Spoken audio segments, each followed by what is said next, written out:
प्रशासनिक अधिकारी बनने का स्वर्णिम अवसर संस्कृत के छात्रों के लिए। केंद्रीय संस्कृत विश्वविद्यालय ने एक ऐसा बहुविषयक BA honours Sanskrit and civil services design किया है, जिसके पढ़ने से राज्य स्तर पर पीसीएस और केंद्र स्तर पर आईएएस, आईपीएस, आईएफएस, आईआरएस आदि के लिए होने वाली परीक्षाओं में उत्तीर्णता सुनिश्चित की जा सकती है।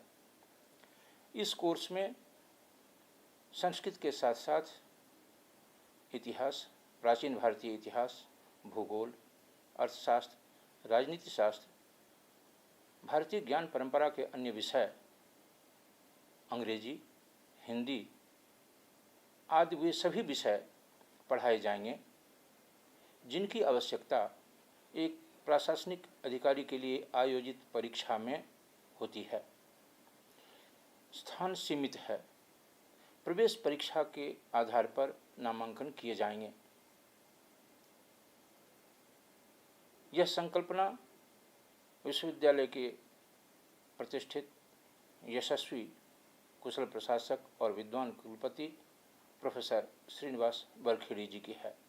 उनके चिंतन के आधार पर इस तरह के कोर्स को डिजाइन किया गया है और यह सुनिश्चित करने का प्रयास किया जा रहा है कि संस्कृत के छात्र और ऐसे छात्र जो संस्कृत के तो नहीं हैं लेकिन संस्कृत लेकर आईएएस, आईपीएस या पीसीएस इत्यादि परीक्षा उत्तीर्ण करना चाहते हैं, दोनों के लिए समान अवसर हो, इस तरह से इस कोर्स को डिजाइन किया गया है। और कोचिंग जाने की आवश्यकता न हो, सिर्फ BA honours Sanskrit and civil services पढ़कर सीधे परीक्षा में उत्तीर्णता सुनिश्चित कर सके, इस उद्देश्य से इस कोर्स को डिजाइन कराया गया है। इस संबंध में विशेष सूचना www.sanskrit.nic.in पर या www.csu-lucknow.edu.in पर देखी जा सकती है।